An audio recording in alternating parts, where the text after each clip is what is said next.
ലോകം ഭീതിയോടെ ഉറ്റുനോക്കിയ ആ പ്രഖ്യാപനം ഒടുവിൽ വന്നിരിക്കുന്നു. ഇസ്രായേലും അമേരിക്കയും ചേർന്ന് നടത്തിയ ആക്രമണങ്ങൾക്ക് മറുപടിയായി ആഗോള സാമ്പത്തിക വ്യവസ്ഥയുടെ ജീവരക്തമൊഴുകുന്ന ഹോർമൂസ് കടലിടുക്ക് ഇറാൻ അടച്ചുപൂട്ടിയിരിക്കുന്നു. വിലക്കു ലംഘിക്കുന്ന ഏത് കപ്പലും തകർക്കുമെന്ന ഇറാന്റെ ഇസ്ലാമിക് റവല്യൂഷണറി ഗാർഡിന്റെ മുന്നറിയിപ്പ് ഒരു വെറും വാക്കല്ലെന്നാണ് കഴിഞ്ഞ മണിക്കൂറുകൾ തെളിയിക്കുന്നത്.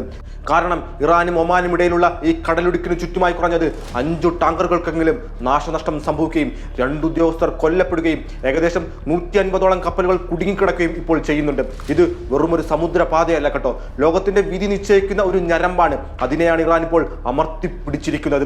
ഭൂപടത്തിൽ നോക്കിയാൽ പേർഷ്യൻ ഗൾഫിനും ഒമാൻ ഉൾക്കടലിനും ഇടയിലായി വെറുമൊരു ഇടുങ്ങിയ പാതയാണിത്. എന്നാൽ ഈ പാതയുമായി ബന്ധപ്പെട്ട സാമ്പത്തിക കണക്കുകൾ നമ്മെ ഞെട്ടിപ്പിക്കുന്നതാണ്. ലോകത്തെ ആകെ എണ്ണ കയറ്റുമതിയുടെ 20 മുതൽ 30% വരെ കടന്നു പോകുന്നത് ഈ ചെറിയ വഴിയിലൂടെയാണ്.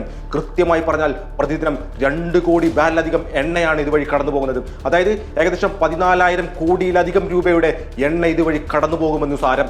Saudi Arabia, Iraq, UAE, Kuwait, Qatar തുടങ്ങിയ രാജ്യങ്ങളുടെ എല്ലാം പ്രധാന കയറ്റുമതി പാതയും കൂടിയാണിത്. ലോകത്തിലെ ഏറ്റവും വലിയ പ്രകൃതിവാതക സ്രോതസ്സായ ഖത്തറിൽ നിന്നുള്ള LNG ടാങ്കറുകൾക്കും ഇതല്ലാതെ മറ്റൊരു വഴിയില്ല. ഹോർമൂസ് വഴി കപ്പൽ നീക്കം തടസ്സപ്പെടുക എന്നതിന്റെ മറ്റൊരർത്ഥം ലോകത്തിന്റെ പകുതി ഭാഗത്തും ഇന്ധനവും വൈദ്യുതിയും നിലയ്ക്കുക എന്നതുകൂടിയാണ്. മിസൈലുകളെക്കാളും ഡ്രോണുകളെക്കാളും കരുത്തുള്ള ആയുധമായാണ് ഇറാൻ ഈ കടലിടുക്കിനെ ഇപ്പോൾ കണ്ടുവച്ചിരിക്കുന്നത്. സൈനികമായി തങ്ങളെ നേരിടാൻ വന്ന അമേരിക്കയ്ക്കും ഇസ്രായേലിനും അവരുടെ സാമ്പന്ന രാജ്യങ്ങൾക്കും സാമ്പത്തികമായി കനത്ത പ്രഹരമായിരിക്കും ഹോർമൂസ് അടച്ചിടുന്നതിലൂടെ ഇറാൻ നൽകാൻ ഉദ്ദേശിക്കുന്നത്. നിലവിൽ 150ലേറെ കപ്പലുകളാണ് കടലിടുക്കിന്റെ ഇരുവശങ്ങളിലുമായി ഇപ്പോൾ കെട്ടിക്കിടക്കുന്നത്.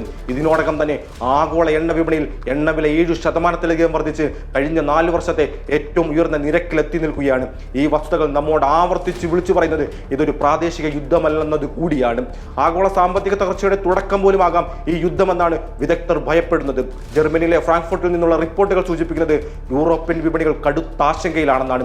സൗദിയിലെ അരാംകോ പ്ലാന്റിന് നേരെയുണ്ടായ ഡ്രോൺ ആക്രമണവും ഖത്തർ ഗ്യാസ് ഉൽപാദനം നിർത്തിവെച്ചതും ഈ പ്രതിസന്ധിയുടെ ആക്കം കൂട്ടുമെന്നു സാരം.